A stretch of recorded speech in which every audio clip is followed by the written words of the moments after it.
19 Tagen. Wow, das ist heute soweit. Wir werden Portugal erreichen. Wir sind noch eine Stunde knapp von der Grenze entfernt. Und wir sind gespannt. Wir fahren dort erstmal einen Campingplatz an, um Wasser aufzufüllen, um zu duschen, um nochmal kurz zu entspannen und dann bis in den nächsten Tagen an der Algarve entlang. Hoch Richtung Lissabon, vielleicht sogar bis nach Porto, vielleicht noch ein bisschen weiter nach Norden. Wir schauen mal, wie wir durchkommen, wie es uns gefällt.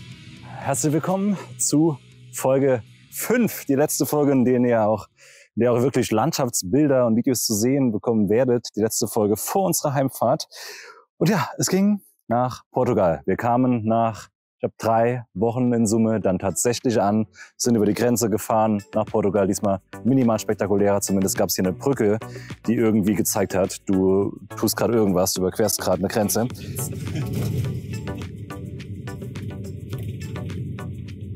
Wir sind da, wir sind in Portugal. Noch 1,5 Stunden gefahren zu unserem ersten Campingplatz, der da hinter diesem kleinen Wald ist. Ich bin gerade mal eine Runde durchgegangen, um mir das Meer anzuschauen. Und es ist wunderschön. Ich stehe auf einer Klippe und werde mich jetzt mal runter auf den Weg machen, um ein bisschen schwimmen zu gehen.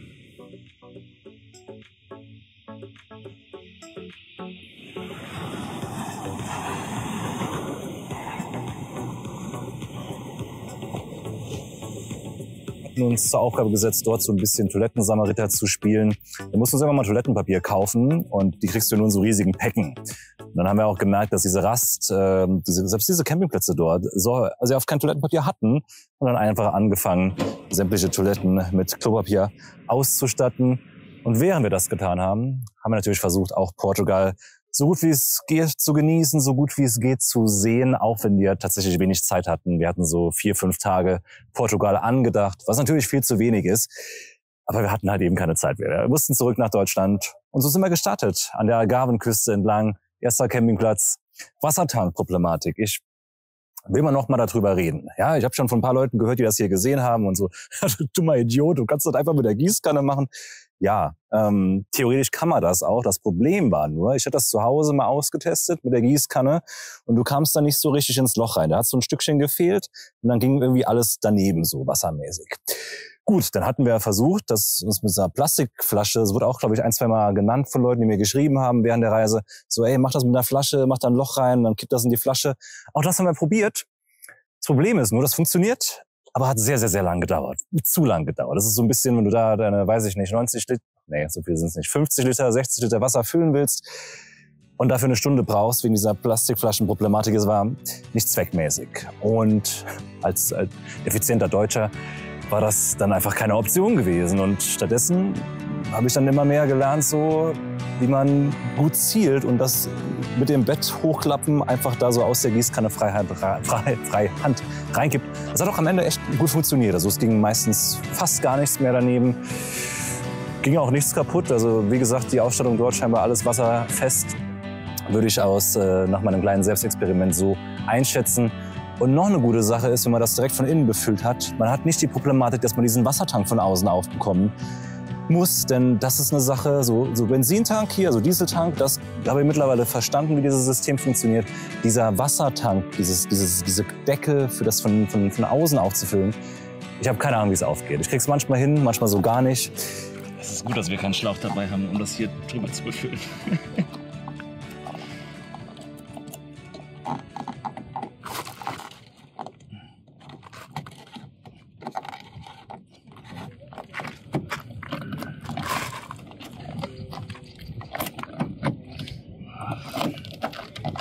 Das ist eine Katastrophe, aber Gott sei Dank hatte ich Lisa dabei, die hat das ein bisschen besser gemacht. Ja.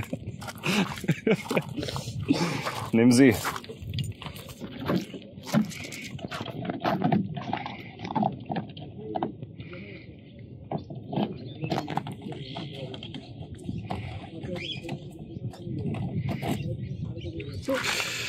Ja, Lisa, professioneller Wassertank-Auf- und Zumacher. So das Absurdeste an dieser ganzen Situation, so 3 Tage vor Abreise, ich weiß nicht warum, wir hatten nur so ein bisschen Wasser zu wenig, ich wollte dann nochmal probieren, mit der Gießkanne irgendwie reinzufüllen.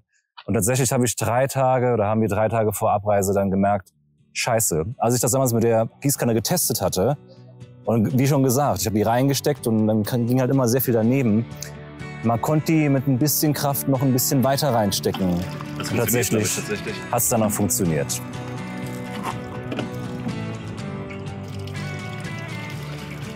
Ja, das funktioniert.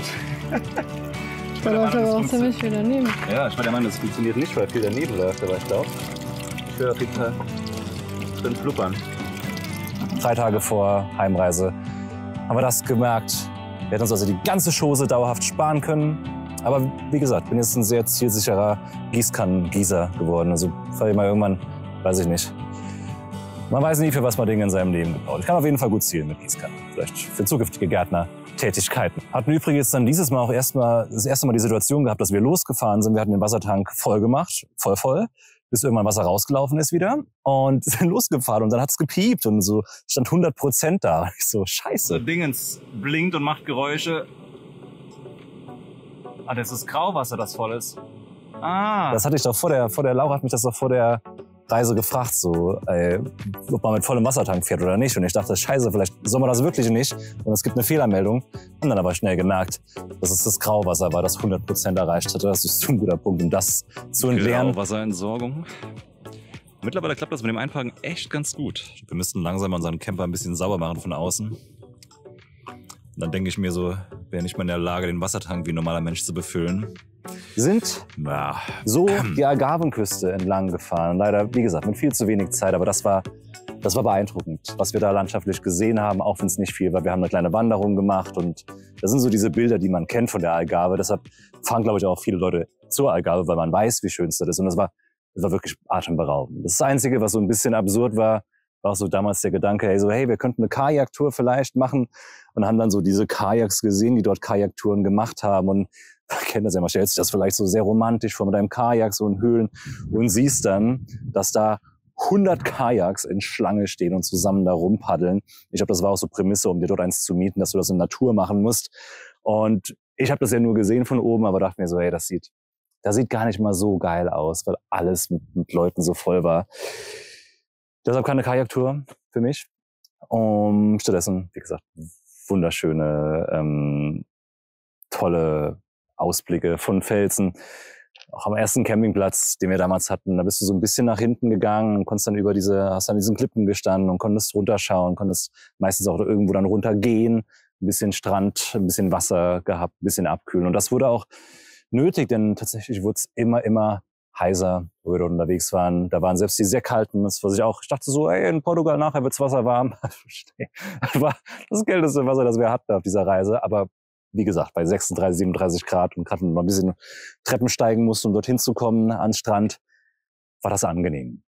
Nachdem wir heute eine wirklich beeindruckende Wanderung an der Algarve-Küste entlang gemacht haben, haben wir heute leider keinen Platz am Meer, sondern hier aus so einem kleinen Schotterparkplatz mit einem anderen Camper noch.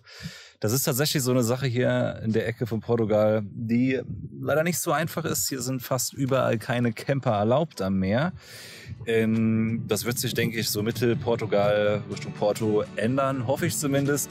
Aber für nun müssen wir damit Vorlieb nehmen, dass wir dann tagsüber zwar irgendwo am Meer parken können, dann abends aber ein bisschen wegfahren müssen, um irgendwo zu pennen. Aber hey, könnte auch definitiv schlimmer sein. Ich möchte mal noch zeigen, wie das mit dem Wechselrichter hier gelöst war. Ich habe das Bett hier mal ein bisschen kleiner gebaut. Hier runter versteckt sich normalerweise die Aufbaubatterie, so nennt man das, glaube ich. Und wie ihr seht, ist da noch so ein Ding drauf. Ich habe nach wie vor keine Ahnung, wie das technisch funktioniert, aber das nennt man wohl Wechselrichter. Unten drunter ist so eine Lithiumbatterie von Dörr verbaut worden, die einfach mehr Power hat. Und was dieses Ding macht, ist, es sorgt dafür, dass du die Steckdosen nutzen kannst, auch wenn du nicht am Strom hängst. Das wandelt irgendwie irgendwas Strom von da hier drin um und dann kannst du quasi Steckdosen nutzen. Und das ist eine Sache, die wir sehr oft gemacht haben. Was auch angenehm war, beziehungsweise was so nochmal einen Ticken. Ich meine, die Algarve kannte ich so von Bildern. Die Südwest- oder Westküste Portugals, die wir auch so ein bisschen angefangen. Ich hätte gern viel mehr Zeit dafür gehabt. Aber wie gesagt, das war am Ende so ein, wir mussten uns entscheiden und haben dann gesagt, okay, wir nehmen noch 1, 2 Städte mit und schauen uns so ein bisschen etappenweise die Küsten an. Aber das, was wir dort Südwesten, Westportugal gesehen haben, war so mit so das Schönste, was ich jemals gesehen habe von Stränden. Es waren wunderschöne, es gab immer mal wieder so Viewpoints, die man anfahren konnte. Mit einem gigantischen Ausblick, mit einem ganz weiten, über diese ganzen kleinen Strände zwischen diesen riesigen Klüften und Felsen. Das war also atemberaubend. Ich habe schon ganz viele Strände gesehen in meinem Leben und bin sehr glücklich darüber. Was ich dort teilweise gesehen habe, war so definitiv in den Top, weiß ich nicht, ich bin kein Fan von Toplisten, aber hat definitiv zu den schönsten gehört, die ich in meinem Leben je sehen durfte. In Portugal am Strand was Geniales entdeckt. Hier kann man sich Aschenbecher mitnehmen. Nice. Eine Sache, die wir übrigens immer mal wieder genutzt haben, tatsächlich, wo ich vorher dachte, ey, das werden wir nicht tun, aber diese Satellitenanlagen mit dem Fernsehen, mal abseits vom Deutschlandspiel, das hatte sich ja dann auch nach dem Spiel erledigt gehabt, leider, haben wir auch ab und zu mal so beim Kochen diese Sattanlage einfach ausgefahren und haben dann eine Scheiße am Fernsehen angemacht, haben auch 1, 2 Mal gesagt, hey, wir schauen mal einen Film jetzt so am Fernsehen. Das hat immer gut funktioniert. Also diese Sattanlage, die wir 4, 5, 6, 7 Mal genutzt haben, dann wahrscheinlich so in Summe, hat überall sehr schnell Empfang gefunden und hat Fernsehen übertragen. Hat getan, was es soll. Das vielleicht ist ja eine Info für die. Also wir hatten damit gar keine Probleme, waren sehr begeistert von der Netzabdeckung. Bevor ich in der letzten Folge beantworten werde, was wir dann so von diesem Auto halten und ob ich mir sowas, wenn ich einen Camper wollen würde, kaufen würde, bla bla, keine Ahnung. Was ich loswerden will, was ich generell, glaube ich, jetzt bei allen Leuten empfehlen würde, jetzt nachdem ich das erste Mal eine Camperreise gemacht habe, wenn ihr euch was nehmen wollt, kaufen wollt, mietet das mal eine Runde. Das ist immer ein ganz guter Ansatz, um herauszufinden, wie es einem gefällt und deswegen erzähle ich das gerade. Dieses Ding, die Golden Lion, ist auch eine Vermietung. Genau die Karre, mit der wir unterwegs sind hier, mit der wir auch bald wieder zurück sein werden, ist in der Vermietung drin. Könnt ihr euch also originalgetreu dieses Auto mitnehmen und ja, vielleicht nicht ganz so weit fahren wie wir. Ich würde Ihnen empfehlen, zumindest nicht in der Zeit, aber ja, irgendwo hinfahren und selbst austesten, ob und inwiefern euch die Golden Lion, der Spaß hier, selbst was taugt. Unabhängig davon, wie gut oder nicht gut wir damit zurechtkommen. Aber wie gesagt, so das große Fazit wird es in Folge 6 für euch geben. Weiter ging es für uns. Tag 3, Portugal war das dann schon gewesen. Es hat sich schon alles im Ende geneigt. Wir sind nach Sintra gefahren. Das ist ein bisschen westlich von Lissabon. Und da gab es so ein paar Paläste, die sehr sehenswert waren. Da gab es auch ein Bild, das ich kannte von irgendwelchen Social-Media-Plattformen. Mal dieses, in so einem, der Brunnen heißt es. Ist es so ein Brunnen tatsächlich, den du ewig weit runterlaufen kannst. Das ist so ein riesiges Treppenhaus, das da früher mal gebaut wurde. Und du kannst dann da Bilder von machen. Beeindruckend auch gewesen, absolut. Aber natürlich, es ist ein Instagram-Spot. Du bist da morgens ganz früh hin und dann waren da super viele Leute schon gewesen. Und kannst dann so im Nachgang, du sitzt da eine halbe Stunde an deinem Handy und photoshoppst die Leute so raus. Aber ungeachtet dessen, ich meine, dass da viele Menschen unterwegs sind, das sind natürlich alles Touristenregionen. Ich finde es immer ein bisschen dämlich, wenn man sich darüber beschwert. Zumal man ja selbst auch ein Teil dieser Personen, die dort sind, ist. Das war dennoch auch das sehr beeindruckend gewesen. Es war eine tolle Anlage. Wir sind da einen Tag lang durchgelaufen, haben noch was gegessen und so ein bisschen mit Einheimischen geredet. Hat schon echt so ein, ja, ich weiß, ich habe nicht perfekt geparkt, aber so ein gutes Ding von diesen kurzen Autos. Ne? Wir können einfach jetzt hier auf einem wunderschönen Platz, passt dann gerade noch so stehen, direkt am Meer, morgen früh eine Nummer schwimmen. Also bin schon der Meinung, dass ein Kastenwagen eine gute Sache ist, so, um einfach rumzufahren. Wenn ich so die anderen Schiffe sehe, die manchmal neben uns stehen. So, ich habe hier mal angefangen zuzuziehen und teste jetzt immer tatsächlich diese Camperdusche. Oh ja, bin mal gespannt, ob ich den Spaß hier überlebe. Okay. Ah, hier sind magnetische Knöpfe. Ach hey. Also schon mal ein kleines Zwischenfazit. Ist tatsächlich angenehmer als ich dachte. Es ist eiskalt, das Wasser. Keine Ahnung warum, weil das ganze Wohnmobil eigentlich super warm ist. Aber es ist nice, es ist erfrischend, Platz ist besser als gedacht. Ein kleiner Tipp schon mal für euch, bevor ihr duschen geht, stellt das Wasser an, dann müsst ihr nicht wie ich nochmal nackt aus diesem Gefängnis hier, das sich Duschvorhang nennt, raus, das Wasser anzumachen und ja, lasst eure Shampooflaschen nach Möglichkeit nicht runterfahren, so wie ich, denn das ist gar nicht so einfach, die Nummer zu finden, aber es geht. Oh, noch ein kleiner Tipp, wenn ihr mal wissen wollt, ob euer Wohnmobil gerade steht oder nicht und ihr keine Wasserwaage dabei habt, ganz einfach. Einfach duschen und ärgert euch darüber, dass das Wasser nicht abfließt. Es staut sich alles hier hinten auf. Ja, da hier der Abfluss ist. Und ich scheinbar doch nicht so gerade gepackt habe, wie ich dachte. Nun ja, mal warten, bis wir unterwegs sind.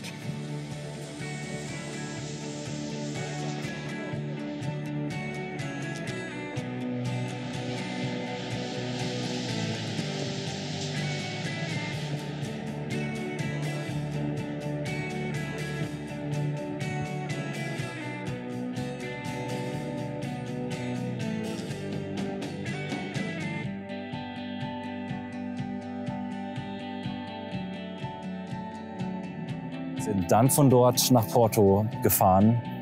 Das sollte so eins unserer letzten Ziele neben der Weinbauregion dort in der Nähe sein. Letzte Stadt auch, die wir uns anschauen wollten. Waren sehr gespannt, auch Lisa kannte Porto noch nicht. Und das war der schlimmste Moment dieser Reise gewesen. Ich meine, das mit den Moskitos war so ein bisschen lustig noch, aber das, was dort passiert ist in Porto, also ich hatte schon lange nicht mehr so schwitzige Hände gehabt. Und es ging eigentlich ganz lustig los alles. Wir wollten eigentlich zu einem Parkplatz fahren, den wir mit dieser App gefunden haben. Der war aber voll und der Typ meinte so, ja, fahrt weiter, da kommt er noch mal raus. Und das haben wir getan. Und wir sind gefahren. Es war eine Einbahnstraße, eine große, immerhin.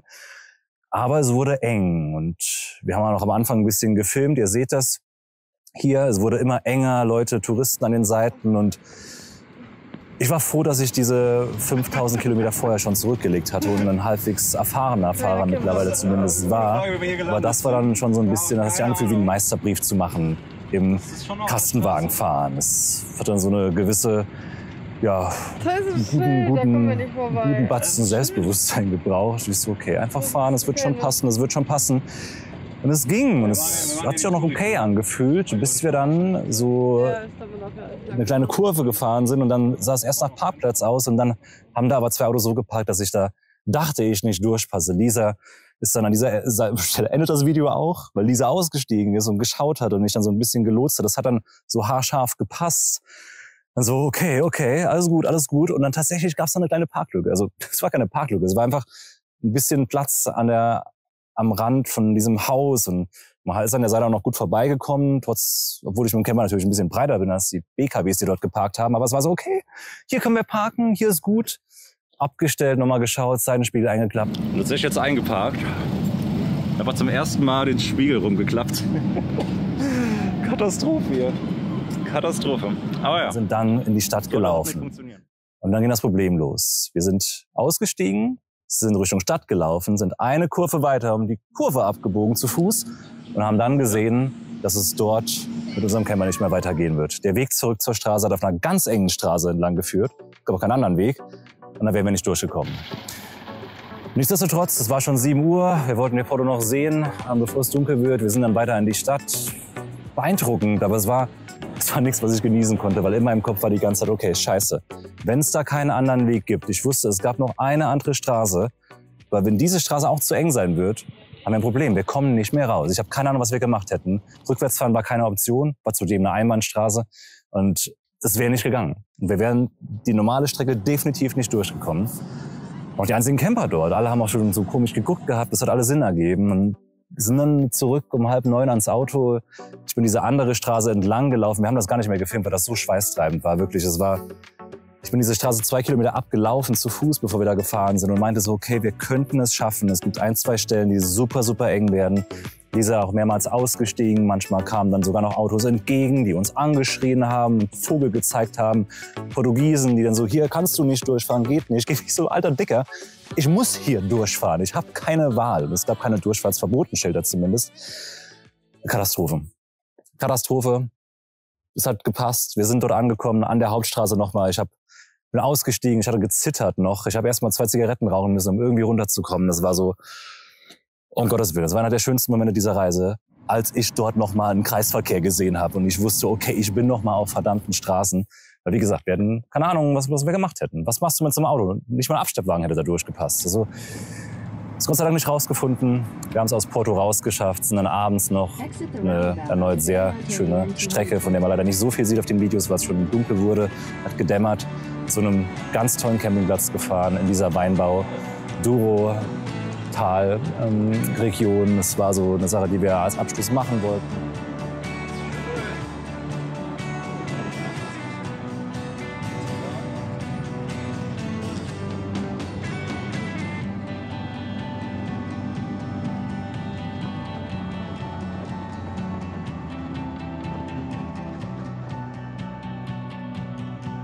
Heute wohl so der wildeste Tag war. Diese Fahrt in Porto eben hat mich fertig gemacht. Haben wir jetzt hier einen Campingplatz, einen kostenfreien, in einem Weinanbaugebiet gefunden und es ist wunderschön. Es ist ein ganz toller Platz. Ich hatte online davon gelesen, der Duschen, Toiletten, alles kostenfrei zur Verfügung stellt. Und ja, ich bin gespannt, wie das morgen im Hellen aussieht. Haben es heute noch gerade so vor der Dämmerung geschafft. Und ja, jetzt geht's ins Bettchen, noch was kochen, was Kleines, mal duschen. Komm an die Golden Line. Fix. Ja, komm. Komm.